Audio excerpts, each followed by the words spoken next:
the bat, we get this brigand. Wow, is this our hero, our villain? It's basically a bandit, a member of a gang. This one word immediately sets a tone of danger, adventure, and maybe a little bit of chaos. You gotta wonder, who is this person? And get this, our brigand isn't just sitting around. The next clue is caravan. So now we've got movement, a journey, and, well, a pretty classic target for a bandit, right? Is our brigand traveling with the caravan, or are they waiting to pounce? The plot is definitely thickening. So where is all this action taking place? The list gives us Hamlet. Now think about that. Not a city, not even a big town, just a tiny little settlement. This tells us we're somewhere remote, probably pretty isolated, a place where a caravan showing up would be a huge deal. But this Hamlet is, well, it's kind of weird. It's got some really different places all jumbled together. You've got a bower, which sounds lovely and peaceful, but then there's a convent, an infirmary for the sick, and a hangar for an airplane? What's that doing there? This is not your average village, that's for sure. And this is where things get really tense. Look at these two words on the same list, hangar and hearse. A hangar represents flight, freedom, escape. But a hearse, well, that's the ultimate symbol of finality. There's no escaping that. So in this little world, the dream of getting away lives right next door to the reality of death. And just to put the final layer on this whole scene, we get the word derelict. That just changes everything, doesn't it? It's like a filter over the whole image. The Hamlet is derelict. The hangar is derelict. Maybe the people are too. This is a place that's been run down, neglected, and forgotten. All right, let's recap. We've got our character, a brigand. We've got our setting, a strange, derelict Hamlet. We've got a caravan on the move. We've totally set the stage. But, you know, a story needs something to actually happen. So what's the action here? Let's dive back into the list. This time, we're looking for the verbs, the words that show us what's going down, and more importantly, how it all feels as it unfolds. So it looks like things start out pretty chill. We have the word amble, a nice, slow, relaxed walk. Easy, right? But then, bam! The very next action word is flounder. That is not a relaxed walk. That is a desperate, clumsy struggle. Something just went very, very wrong. The piece is shattered, and now there's just panic. And if you thought flounder was bad, the next word is dirge. A dirge is a funeral song, a lament for the dead.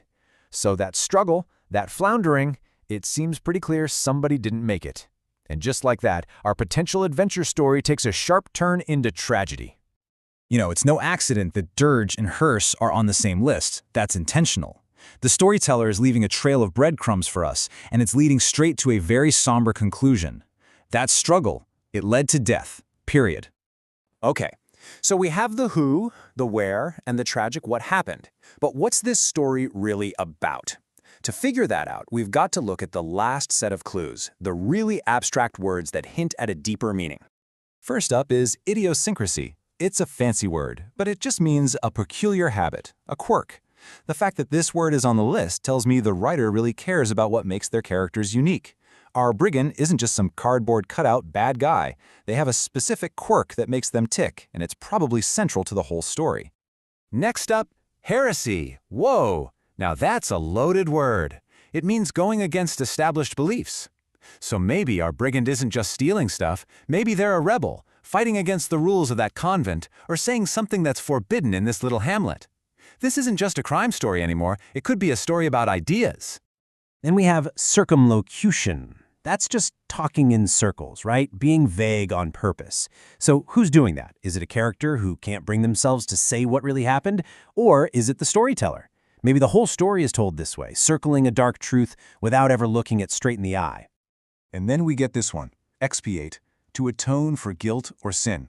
Ah, okay. This sheds a whole new light on everything. That tragedy, the floundering, the dirge, it wasn't just a random event. It left someone, probably our brigand, crushed by guilt. And maybe that's the real story, their quest to make things right. And finally, the list gives us this profound question. Was this tragedy endemic, something that was just bound to happen in a place like this? Or was it a total fluke, a one-in-a-million accident? The whole story seems to be wrestling with this huge theme. Was it fate, or was it just random chance? So let's put it all together. We've examined all the clues, from the characters to the themes. Now we can step back and see the full shape of a story that was hidden in this simple vocabulary list all along. So here's one version. You have a quirky brigand in a decaying hamlet who commits some act of heresy. Then, after a total fluke accident leads to a tragic death, they're just consumed by guilt and have to find a way to expiate their sin. See how all the words just click into place? But here's the really cool part. That's just one story. This list isn't a script, it's a seed. It's an engine for creativity. You could shuffle these clues and tell a completely different tale. Maybe the brigand's the hero. Maybe the heresy was an act of love. The possibilities are absolutely endless. It kind of makes you think, doesn't it? So the next time you write a list, I don't care if it's a grocery list, take a second look. What story is hiding there in plain sight?